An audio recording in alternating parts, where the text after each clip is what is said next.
In 2003, I was at a rugby league grand final after party. We'd been drinking all day and I was assaulted by a close mate. When you're that out of it, even friends can turn on you, and things like this can happen, or even things can get worse. I was lucky to have not died, but I was extremely close. I didn't recover enough to go home, though. The only place I could go was a nursing home. I lost all hope within a week of living there.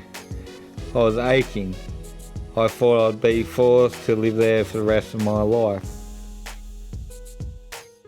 I thought about suicide every single day. The only way I could see to finish this or get out of it was to end my own life. All I had was loss. Many of the elderly I met there had been in World War II. They'd all been to Vietnam. You have to respect that, and when you have respect, friendship follows. The army was the path I had been going to take. It would have been much harder in the nursing home without those friendships, but every time I made a friend not long after they had died. It happened over and over and over again. I was only 21. When I was in Year 7 at St Joseph's, Aberdeen, I had a mate who was called Kane-Dog. He hung himself when he was around 26 in 2009. It seemed as though he had a lot to live for. We don't know why he had chosen suicide. It made me think. It ended my thoughts on suicide. The pain I felt on losing my best mate.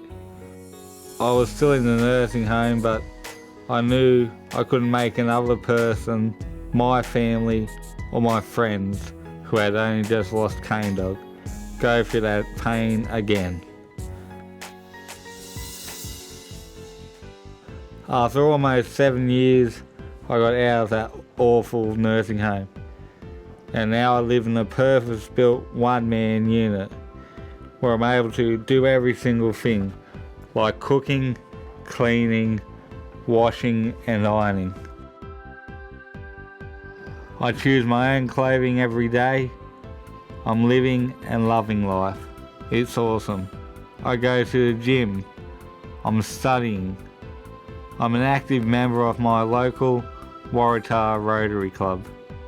Since moving to Newcastle, I've been introduced to a new sport called bocce, and this year I've made the national team after grabbing a silver medal in the state championships.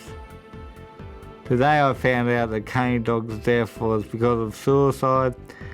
I started a Facebook page called No More Suicides in the Hunter Valley. I am not a therapist, but there are 14 people so far who have told me this page has saved their lives. I share my situation with them and they see that I'm positive. You can't change the past. Tomorrow everything could be different, and if you're positive, tomorrow everything will be different. You've got to do these things and be active to get out of that state of mind. I post my thoughts, what my thoughts were when I was thinking about suicide. I talk about how it felt to lose my best mate. I'm not saying my situation is any worse than anyone else's, but I know sharing my story helps a lot of people. I encourage people to share their thoughts, to talk about how they felt about losing someone to suicide. People who are thinking about suicide also post on this webpage, so there is a chance then for me to get in contact and connect with them. I just keep stabbing away till they respond, and when they respond, I know they are listening. If I know they're listening, I can try to help change their thoughts. They are reaching out to me, and I'm reaching out to them. Always remember, this is my cover version of Neil Young's song, Keep On Rockin' in the Free World. Here we go. Keep on popping in the free world.